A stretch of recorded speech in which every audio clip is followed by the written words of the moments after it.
안녕하세요. 자유교회 이진우 목사가 보내드리는 아침 묵상입니다. 오늘도 예수 그리스도의 향기를 내는 복된 하루가 되시길 바랍니다.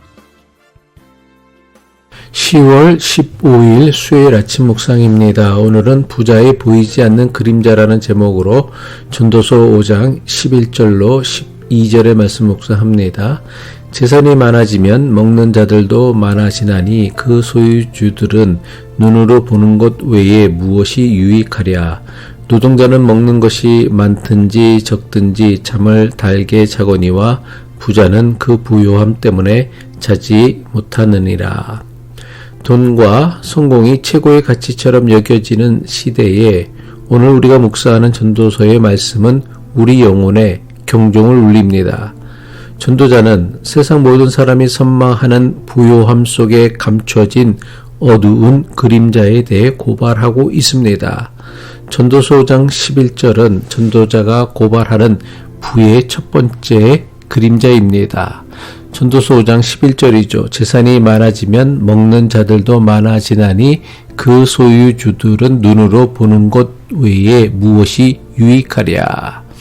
이 구절은 표면적으로는 재산이 늘면 그에 딸린 식솔이나 고용인도 늘어난다는 의미입니다.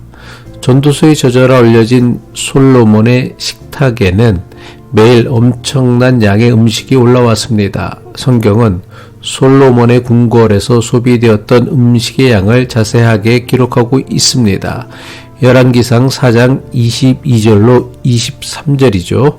솔로몬이 쓰는 하루 먹거리는 잘 빻은 밀가루 30섬과 거친 밀가루 60섬과 살찐 소 10마리와 목장소 20마리와 양 100마리이고 그 밖에 수사슴과 노루와 암사슴과 살진 새들이었다. 성경이 솔로몬 왕이 하루에 소비한 음식의 약까지 기록한 데에는 솔로몬의 영화로움을 드러내기 위함일 것입니다. 하지만 한편으로 솔로몬 왕의 하루 음식에 대한 성경의 기록에서 우리는 솔로몬 시대의 사치와 향락이 극에 달하였음을 보게 됩니다. 솔로몬이 궁궐에서 사용되던 모든 식재료는 모두 백성들이 농사짓고 기르고 사냥한 것입니다. 솔로몬이 궁궐에서 하루 동안 사용했던 음식에 대한 성경의 기록은 한 사람의 왕을 위해 백성들이 얼마나 많은 희생을 치러야 했는지를 보여주는 말씀이기도 합니다. 그런데 여기서 알아야 할 사실은 이 모든 음식이 솔로몬 왕을 위해 준비했다고는 하지만 왕이 하루 먹을 수 있는 양은 불과 자기의 배를 채우는 것을 넘지 못합니다. 결국 이 거대한 풍요는 왕 자신을 위한 것이라기보다 그가 잃은 부와 권력을 유지하기 위한 시스템의 일부였을 뿐입니다. 어쩌면 솔로몬은 수많은 이들이 먹고 마시는 잔치를 그저 눈으로 바라보야만 하는 세상에서 가장 외로운 주인이었을지도 모릅니다.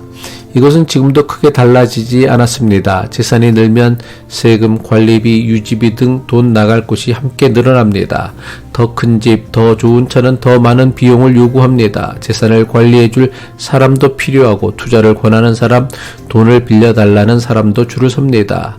결국 부자는 자기의 재산을 온전히 누리는 주인이기보다 그 재산을 지키고 관리하는 관리인 신세가 되기 쉽습니다. 그래서 전도자는 묻습니다. 그 소유주들은 눈으로 보는 것 외에 무엇이 유익하랴? 통장에 찍힌 숫자를 보며 흐뭇해 할 수는 있겠지만 그 재물이 가져다주는 진정한 평안과 기쁨은 생각보다 작다는 것입니다. 재산이 늘어날수록 그것을 누리는 기쁨보다는 지켜야 하는 책임과 근심의 무게가 함께 커지는 것, 이것이 부요함의 첫 번째 그림자입니다. 전도자가 고발하고 있는 부요함의 두 번째 그림자는 첫 번째 그림자보다 더욱더 치명적입니다.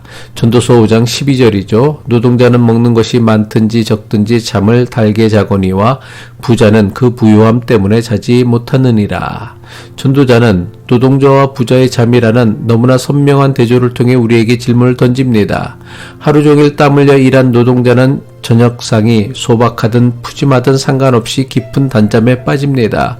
고된 육신에 찾아오는 잠은 하나님이 주시는 최고의 안식이자 선물입니다. 하지만 부자는 어떻습니까? 그는 부요함 때문에 잠을 이루지 못합니다. 가진 것을 잃을까봐 두렵고 어떻게 더 불릴까 하는 욕심에 사로잡히고 재산을 둘러싼 사람들과의 갈등으로 번민하며 밤새 뒤척입니다. 세상 많은 것을 가졌지만 가장 기본적인 평안, 즉 한밤중에 깊은 단잠을 도둑맞은 것입니다. 가진 것이 너무 많아 오히려 잠 못 이루는 이 역설, 이것이 부자에게 드리운 가장 짙은 그림자입니다. 우리는 조금만 더라는 끝없는 욕망을 채우기에 한밤중에 깊은 단잠을 포기하고 있지는 않습니까? 전도자는 돈 자체가 악하다 말하지 않습니다. 그러나 돈을 사랑하고 그것을 삶의 목적으로 삼을 때 우리는 참된 만족을 잃고 결국 자신에게도 해가 되는 방식으로 돈을 소유하게 된다고 경고합니다. 그렇다면 우리는 어떻게 살아야 할까요? 전도자가 우리에게 주는 권면은 소유의 양이 아니라 누림의 질에 있습니다. 하나님께서 우리에게 허락하신 하루하루의 삶 속에서 먹고 마시며 수고의 낙을 누리는 것, 그것이 바로 하나님이 주신 선물이며 우리의 목이라고 그는 힘주어 말합니다.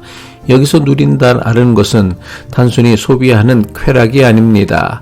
그것은 하나님께서 베푸신 선물을 선물로 깨닫고 감사함으로 받는 관계적 행위입니다. 다시 말해 우리가 노력해서 행복을 쟁취하는 것이 아니라 하나님이 주시는 기쁨에 우리 자신을 내어 맡길 때 비로소 재물의 그림자를 잊고 삶 자체를 선물로 누리는 참된 평안이 시작되는 것입니다.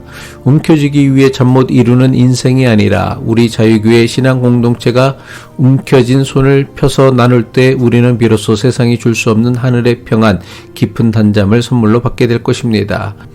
채우려 해도 채울 수 없는 욕망을 채우기 위해 살아서는 밤잠을 설치며 하루하루를 피곤하게 살아가야 합니다. 하지만 하나님이 주신 일상의 선물을 감사히 누릴 줄 안다면 한밤중에 깊은 단잠을 자는 평안을 누리며 살아갈 수 있을 것입니다. 기도하겠습니다.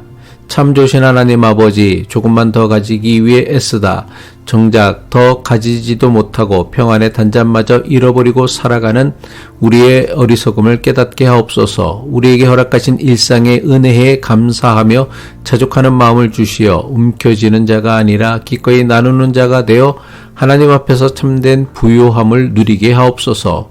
재물의 그림자가 아닌 주님의 평안 안에 깊이 잠들게 하시고 매일의 삶을 기쁨으로 누리는 지혜를 허락하여 주옵소서. 예수 그리스도의 이름으로 기도합니다.